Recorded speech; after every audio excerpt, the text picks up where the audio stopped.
The streets of Midtown were unusually quiet for a Friday evening. Officer Jake Collins, a seasoned patrolman with over a decade of service, scanned his surroundings as he cruised down Main Avenue. He prided himself on being thorough, believing that attention to detail often made the difference between order and chaos. Tonight, his sharp eye landed on a sleek black sedan gliding through a stop sign at a seemingly empty intersection. Collins sighed, flipping on his lights. Another one in a rush, he muttered under his breath as he signaled the car to pull over. The driver complied immediately, pulling neatly to the curb under the glow of a flickering street lamp. As Collins approached, his boots crunching on the gravel-strewn shoulder, he noted the car's pristine condition: polished paint, spotless rims. This wasn't the kind of vehicle he usually encountered during his shifts. The window rolled down smoothly, revealing a man in his late 40s, dressed in a tailored navy suit. His calm expression betrayed neither fear nor defiance, only quiet curiosity. "Evening, sir," Collins began, his tone professional but firm. "You rolled through that stop sign back there. License and registration, please." The driver nodded politely, retrieving the requested documents with measured movements.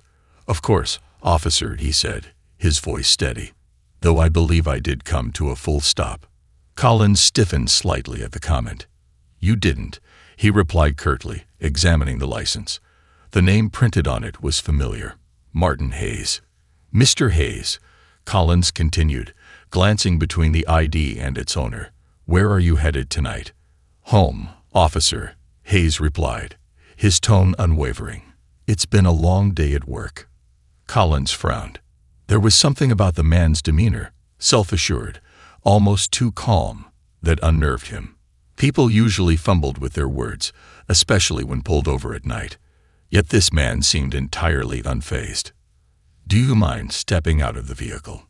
Collins asked, his hand inching toward his flashlight. Hayes raised an eyebrow, but complied, opening the door and stepping out onto the pavement.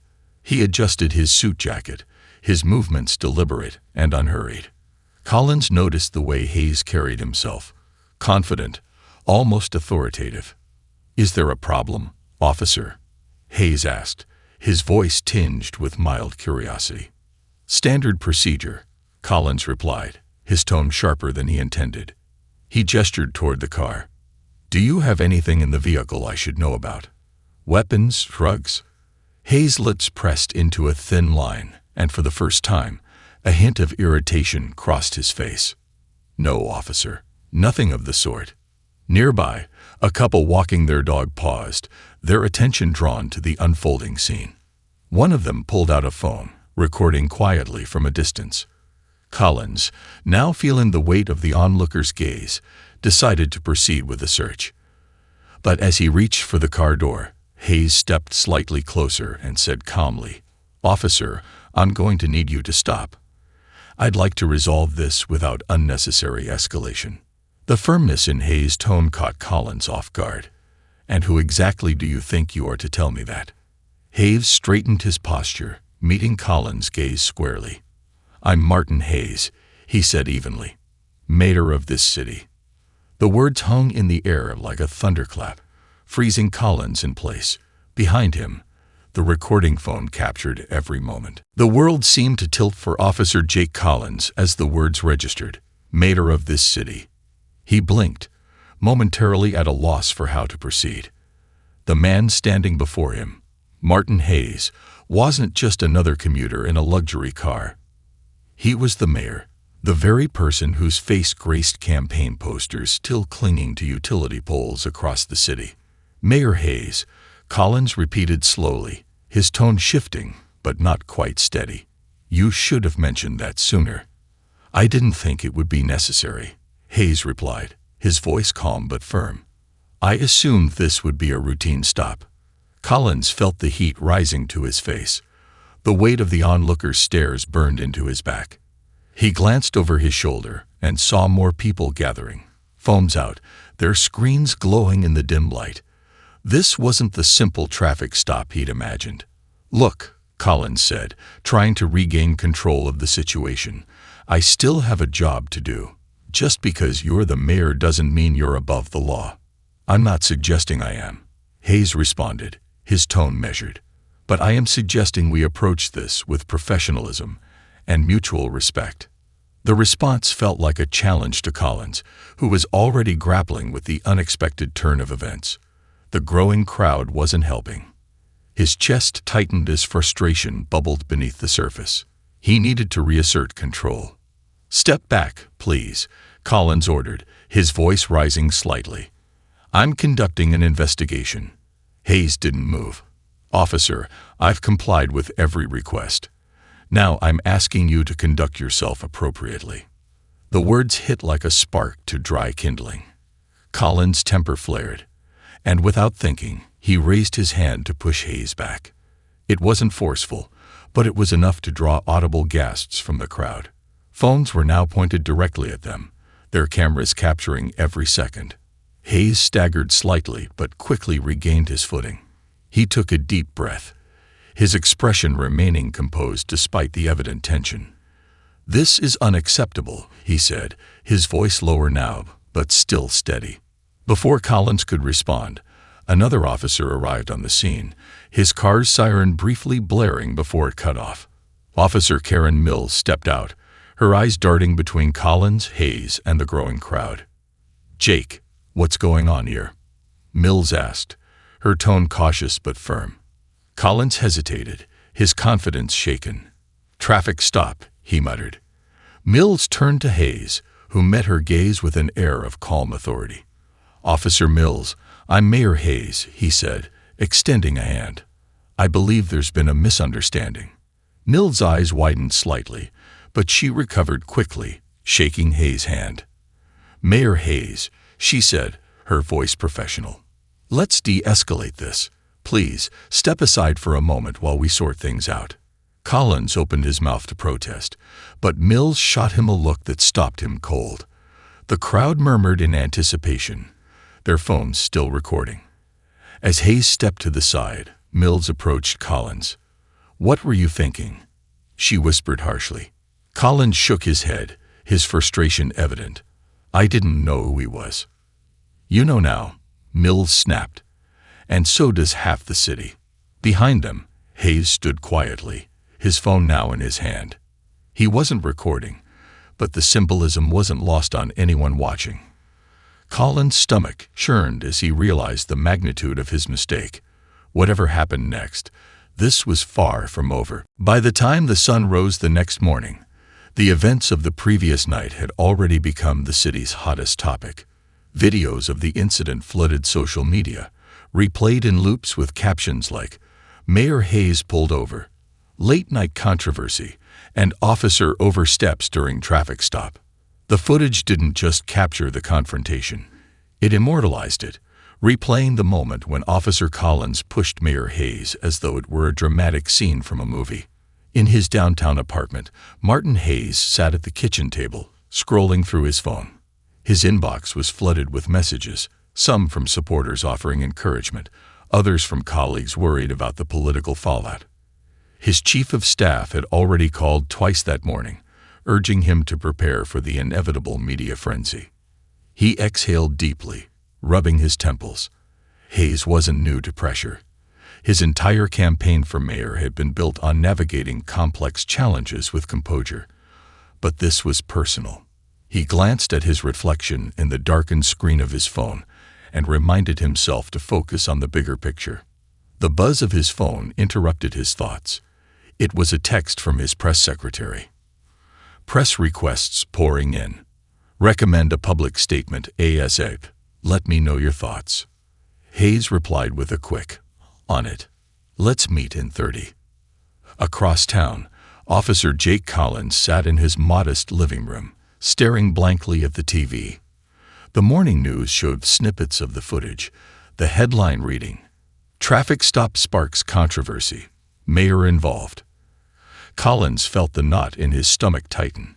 His phone buzzed incessantly, calls from his precinct, texts from colleagues, and a voicemail from his union rep telling him to stay quiet and avoid the press. But the damage was already done. "Jake, "What were you thinking?" his wife, Lisa, asked from the doorway. She stood with her arms crossed, her concern evident. Collins shook his head. "I didn't know who he was," he said, his voice low. "It was just a routine stop that got out of hand. But now everyone knows," Lisa said gently. "You're going to have to face this." At City Hall, Hayes and his team gathered in the mayor's office. His chief of staff, Angela Torres, wasted no time diving into the situation. "The video is viral, and the narrative is running wild," she said, gesturing to a screen showing a live feed of news reports. "We need to control the message before it spirals further." Hayes nodded. "I'll address the public," he said, "but this isn't about me.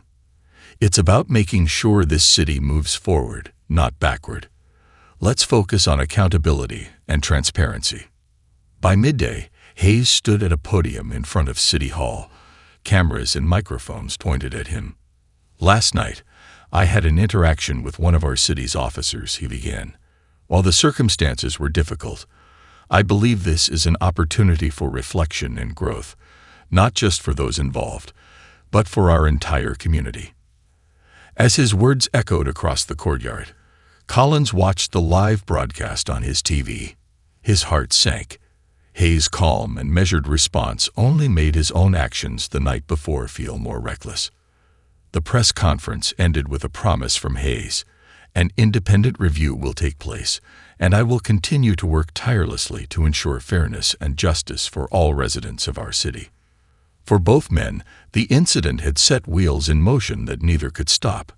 Hayes was now tasked with leading a city grappling with questions of authority and trust, while Collins faced the consequences of a moment that had changed his life and his career forever. As the afternoon sun cast long shadows over City Hall, Martin Hayes gathered his closest advisors in the wood-paneled conference room. The atmosphere was tense but focused.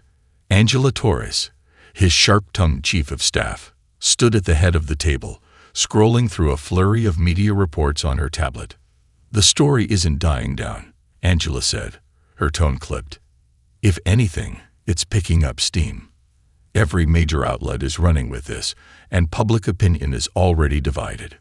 Hayes leaned back in his chair, his fingers steepled thoughtfully. "What's the general sentiment?" Angela paused, choosing her words carefully. "You've got supporters rallying behind you, saying this proves why your push for police accountability is necessary. But others, especially critics, are framing it as you using your position to gain sympathy. They're calling it political theater." Hayes shook his head. "Political theater? I didn't ask to be pulled over or pushed." "I know," Angela said, softening. "But perception is everything right now. You need to stay ahead of this narrative." Hayes exhaled deeply. "And Officer Collins, what's his stance?" Angela raised an eyebrow.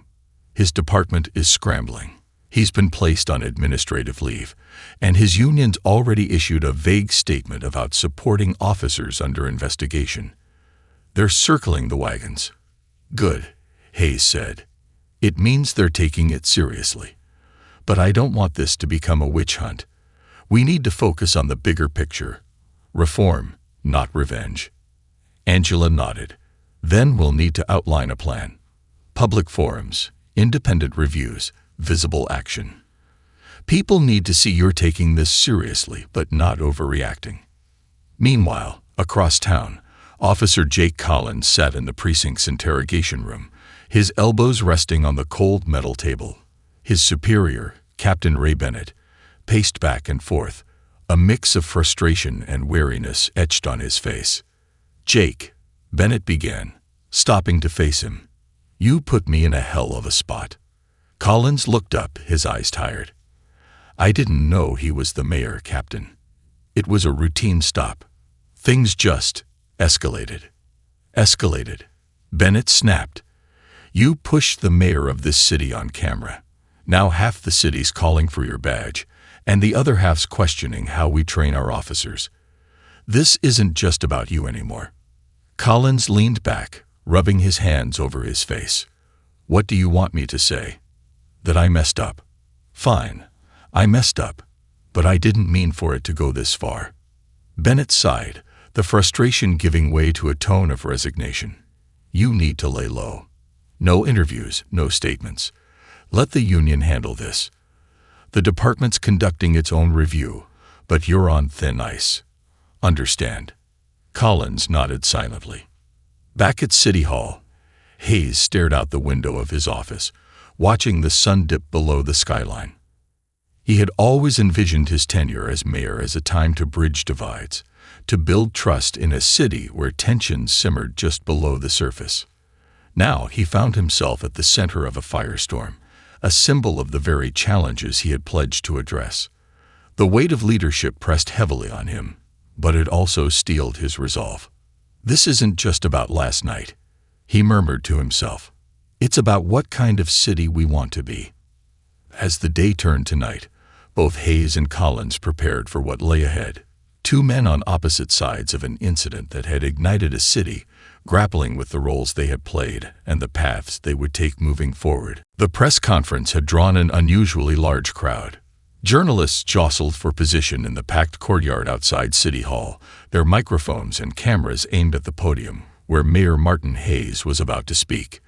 Behind the scenes, his team made last-minute adjustments, ensuring every word of his statement struck the right balance between authority and accountability.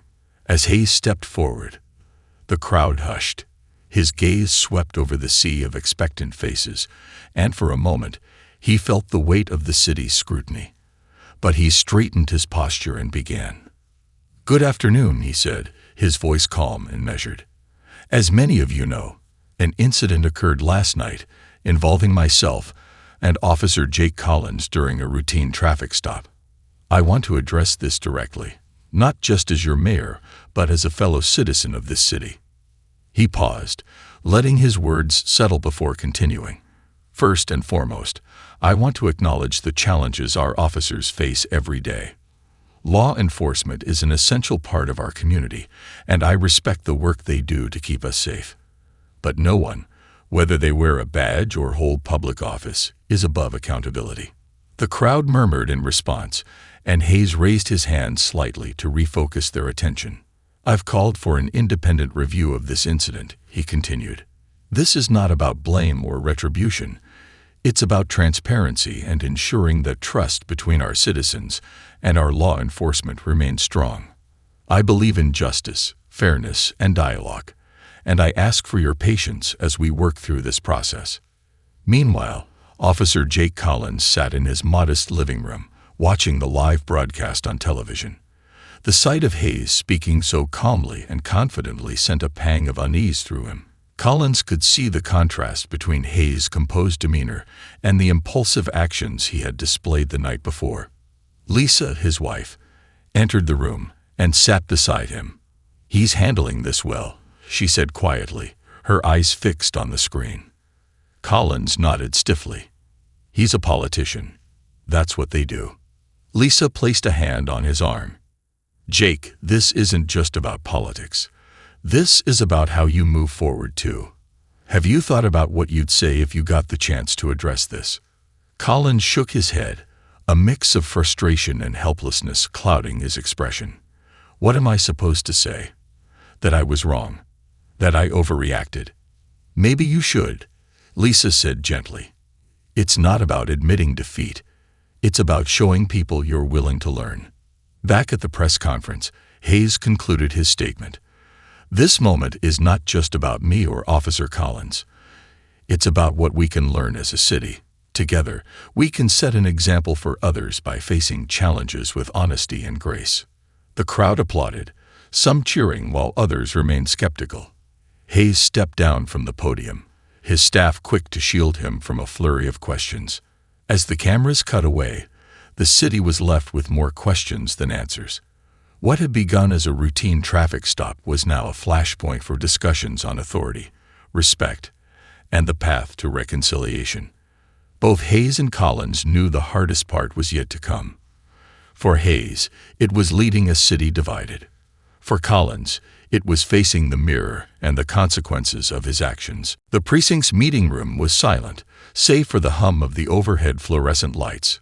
Officer Jake Collins sat at the long table, his hands clasped tightly in front of him. Across from him was Captain Ray Bennett, flanked by a representative from the police union and an internal affairs officer taking meticulous notes. "Officer Collins," Bennett began, his tone measured but firm. "Before we proceed, I want to remind you that this is an official departmental inquiry. Everything you say here will be reviewed as part of our internal investigation." Collins nodded, the knot in his stomach tightening. "Understood." The union representative, a grizzled man named Frank Davis, leaned forward. "Let's start with your account of the events. Walk us through what happened during the stop." Collins hesitated, his mind replaying the moment he approached Mayor Hayes' car. Every detail felt magnified in hindsight. The flicker of the street lamp, the growing crowd, the calm but assertive tone in Hayes' voice. Finally, he spoke. "I stopped the vehicle for running a stop sign," he began, his voice steady but subdued. The driver identified himself as Martin Hayes. At the time, I didn't realize he was the mayor. Things escalated when I felt he was challenging my authority. Bennett's brow furrowed. "Challenging your authority? How exactly?" Collins exhaled deeply. He questioned my decision to search the vehicle. He carried himself with a confidence that I misinterpreted as defiance. I made the mistake of letting my frustration get the better of me. Davis interjected, his tone defensive. "Let's not forget the environment you were in, officer. Late-night stops can be unpredictable, and tensions run high. You were doing your job." Collins glanced at Davis, appreciating the support but knowing deep down it wasn't enough to justify his actions. "I understand that," he said quietly. "But I also know I crossed a line when I put my hands on him." The admission hung in the air, heavy with implication. The internal affairs officer stopped writing for a moment, looking up at Collins with a mix of surprise and respect. "Officer Collins," Bennett said after a pause, "it takes integrity to admit a mistake. But this situation has put the entire department under scrutiny. The independent review will determine the outcome, but I need to know, what are you willing to do to make this right?" Collins swallowed hard, his mind racing. "I want to apologize," he said finally, "not just to Mayor Hayes, but to the people of this city. I want to own my mistake and show them I'm committed to being better." Meanwhile, at City Hall, Hayes sat in his office, reviewing a draft of the city's new community engagement initiative. The plan, developed in response to the incident, aimed to foster better communication between law enforcement and the public. Hayes knew the initiative was just the beginning, but it was a step toward healing the divide. A knock at the door interrupted his thoughts. Angela Torres entered, her expression unreadable. "We just received a request," she said, handing him a piece of paper.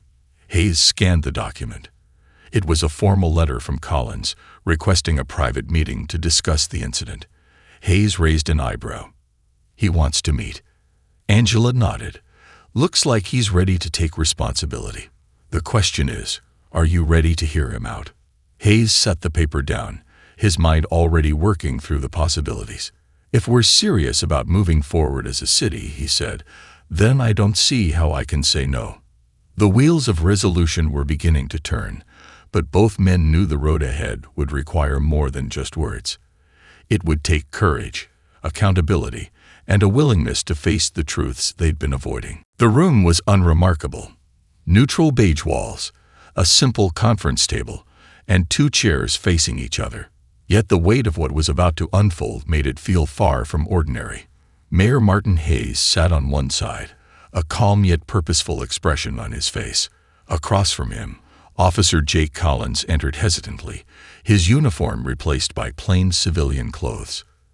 Hayes rose and extended a hand. "Officer Collins," he said evenly. Collins shook his hand, his grip firm but his voice low. "Thank you for agreeing to meet with me, Mayor Hayes." They sat, the table between them acting as both a barrier and a bridge. For a moment, the room was silent, the 2 men assessing each other not as symbols of authority, but as individuals caught in a shared moment of consequence. Collins was the first to speak. I want to start by apologizing. What I did was wrong. I let my emotions get the better of me, and I crossed a line I shouldn't have. You didn't deserve that, and neither did the people who looked to you for leadership. Hayes nodded, his gaze steady. I appreciate that, Officer Collins, but this isn't just about me. It's about what your actions represent to this city. That moment on the street, it wasn't just a clash between two individuals. It was a reflection of deeper issues we need to address. Collins looked down at his hands, the weight of Hayes' words settling on him. I know, he said quietly, and that's why I'm here. I don't want to be a symbol of what's wrong. I want to be part of the solution. Hayes leaned forward slightly, his tone softening. Then let's talk about how we can do that. What have you learned from this experience? Collins hesitated, choosing his words carefully. I've learned that authority isn't just about enforcing the law. It's about building trust. In that moment, I wasn't thinking about trust. I was thinking about control. And that's where I failed. Hayes nodded again, his expression thoughtful. It's a hard lesson to learn, but an important one. The question now is how we use this moment to create change, not just for us, but for the city. The conversation shifted from the past to the future. Hayes shared his vision for a community engagement initiative, one that would bring officers and residents together in meaningful ways. Collins listened intently, nodding as Hayes outlined plans for public forums, ride-alongs with community leaders, and expanded training programs focused on de-escalation and bias awareness. I want to help, Collins said earnestly. Whatever it takes. I need to make this right, not just for my career, but for myself. Hayes studied him for a moment before replying. If you're serious about that, there's a place for you in this effort. But it won't be easy. People will be watching closely. And the road to earning back trust is long. I understand, Collins said. The meeting ended with a handshake, not just as a gesture of reconciliation, but as a tentative agreement to work together toward a shared goal. As Collins left the room, he felt a flicker of something he hadn't felt in days: hope. For Hayes, the meeting was a reminder that change often begins in the most unlikely places. The road ahead was uncertain, but for the first time since that fateful night, he felt they were moving in the right direction. The city gathered in the bright, open plaza outside City Hall. It was an unusually warm afternoon, and a palpable sense of curiosity filled the air. Residents from all walks of life, students, activists, business owners, and off-duty officers, had come to witness what had been announced as the beginning of a new chapter for the city. At the center of the stage stood Mayor Martin Hayes. Behind him, a banner read, "Building Bridges, a Community United." To his left stood members of the city council and community leaders, while to his right stood Officer Jake Collins, wearing his uniform once again. Hayes stepped forward, his voice calm but resolute. "Good afternoon. Today marks the beginning of a journey that I believe will bring us closer together as a city." He paused, letting his words sink in. The incident that brought us here was difficult, painful, even, but from it, we found an opportunity to grow, to listen, and to learn. The crowd murmured with mixed reactions. Some nodded in agreement, while others crossed their arms skeptically. Accountability isn't just about pointing fingers, Hayes continued. It's about taking responsibility and working to do better. Officer Collins has done just that. He's here today not because it's easy, but because he's committed to being part of the solution. The mayor gestured toward Collins, who stepped forward, his face a mixture of humility and resolve. The crowd quieted, waiting to hear his words. Collins adjusted the microphone and began. "I want to start by saying I'm sorry. To Mayor Hayes, to the people of this city, and to my fellow officers, I made a mistake, a big one. And I know words alone won't fix that. But I stand here today because I want to make amends, not just with my actions but with my heart." The crowd stirred, his vulnerability catching some off guard. "I've spent the past few weeks reflecting on who I am as an officer and as a person," Collins continued. And I've come to understand that being in uniform isn't about power. It's about service. It's about trust. And I know I have to earn that trust back." He paused, scanning the crowd. "That's why I'm committing myself to this initiative. I'll be participating in community forums, volunteering for outreach programs, and helping to train new recruits in de-escalation practices. This isn't just my responsibility. It's my opportunity to help rebuild what I broke." The crowd was silent for a moment before someone began to clap. Slowly, others joined in, the applause spreading like ripples across a pond.